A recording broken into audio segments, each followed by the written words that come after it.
People always say that I've never been through anything. It looks like I'm sorry, like I've never been through anything.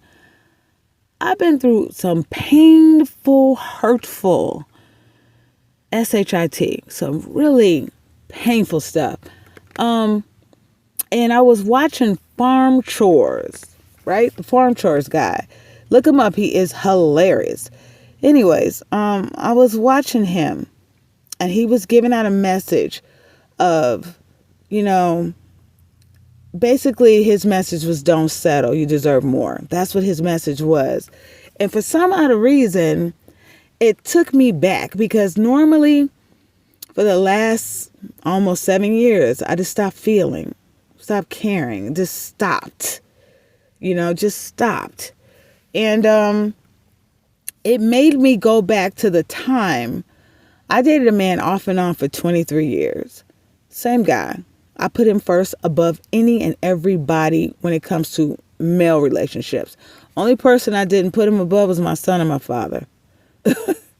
But the funny thing is, when he told that story, I started saying, hey, well, this can really help somebody. His story, the Farm Chores guy's story, could really help somebody if they're in a state where they're wondering, like, why not me? Why didn't they choose me? I'm beyond that stage, but it triggered something that took me back to that person when the person was going through rehab, but I didn't know the person had that problem, right? But I'm a trooper. So I was like, okay, when I figured it out, because he took my car and borrowed it and just didn't come back. Now, I was so green when it came to that type of thing. My parents, only the most thing I saw was weed, right? Anything else, no. And they weren't above like a higher grade of weed, just other than weed. That was their thing, right? So this person took my car, went on a binge of cocaine, right? So I'm not privy to this. I grew up sheltered. So I called the police stations. I called the morgue. The morgue. It was furthest from my mind that this person was an addict because this person was a functional addict. So I went through rehab. I said, no, we're going to help you. We're going to get you better. I see some good in you. We're going to get it, that's me. That's my personality. So I went through rehab with him.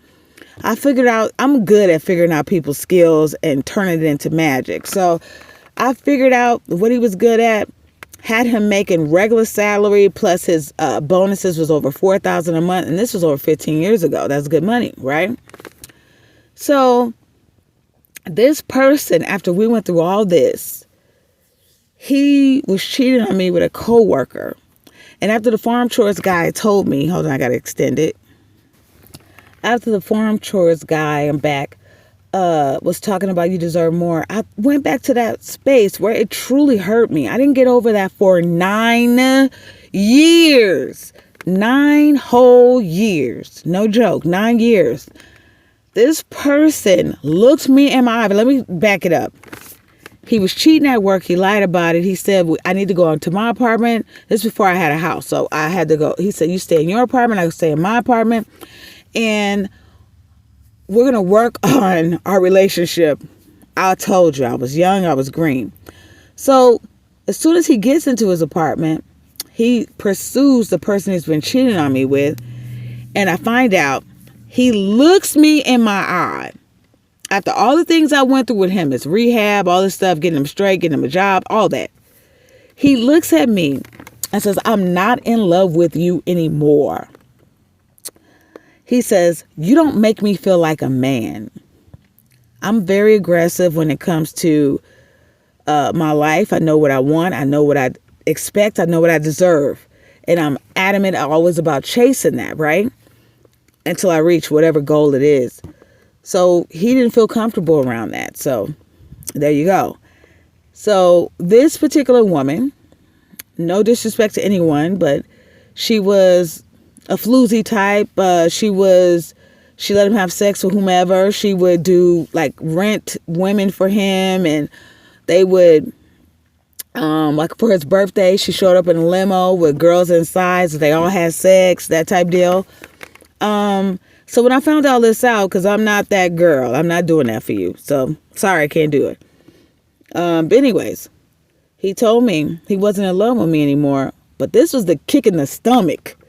He said, I want to show her everything you taught me. Imagine that. He was like, she needs help and I want to teach her everything you taught me. I was so devastated. It took me 9 years to get over that. 9 whole years, and it's hurt me a little bit right now, And I was like, how dare he? But let me tell you how karma works. After what he did to me, 2 months later, after she knew I was out of the picture, moving on, 2 months later, she left him for a woman and did the exact same thing. Got another relationship that the person had somebody. I said, how could you do that? After everything we've been through, I've been there. And so when people think I haven't been through anything, I've been through a lot of stuff. I just hold myself close to the God I serve, Heavenly Father.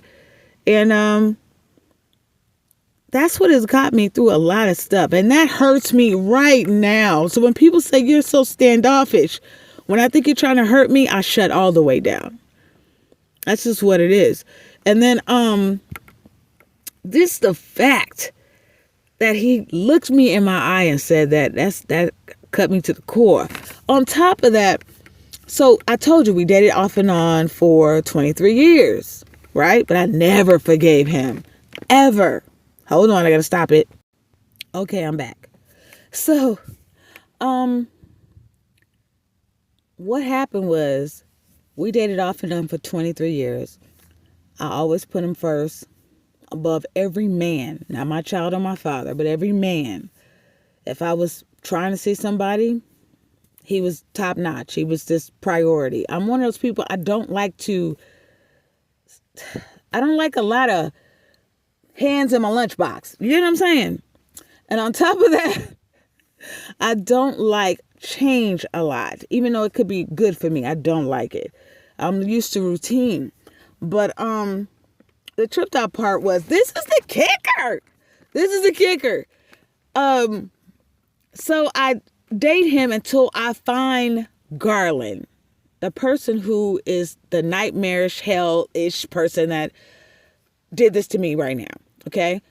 9 years later, I meet, over 9 years, I met Garland. This guy, I dated him for 4 years. I told him up front, because of what has happened to me, I'm not going to be one of the many. If you have these girls that you're calling friends, because I don't mind a man having a female friend, because I have male friends, I get along better with them. But I was cool with that. I'm like, but if I find out, I'm out. But this person was so arrogant, so used to girls just going along to get along because he was attractive, that he could not, and he was a narcissist. So he could not handle the fact that I was like, no, I'm not doing that. So I find out for sure, with even recorded proof, that he was cheating on me. I said, okay, I told you I'm out. Bye. And then because of that individual, I lost my house. I lost my businesses. I lost everything because I left a man. Why do women settle for being like, it's like choosing them and it's a problem? Not being cheated on and it's a problem. Let me tell you something. Stand up for yourself. I don't give a hot hell when nobody says you don't deserve it. You don't have to put up with it. And you need to be a strong individual and say, hey, you know what? I deserve better. God bless.